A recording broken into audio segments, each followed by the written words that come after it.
দেশের একটা ফলক না এটা।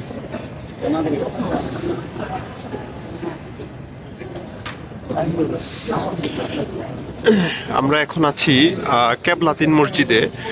যেই মসজিদে রাসূল সাল্লাল্লাহু আলাইহি সাল্লাম বাইতুল মুকাদ্দাসের দিকে নামাজ পড়া অবস্থায় আহ, মনের ইচ্ছা জাগলো যে বাইতুল্লাহর দিকে যদি কেবলাটা হতো তাহলে অনেক ভালো হতো।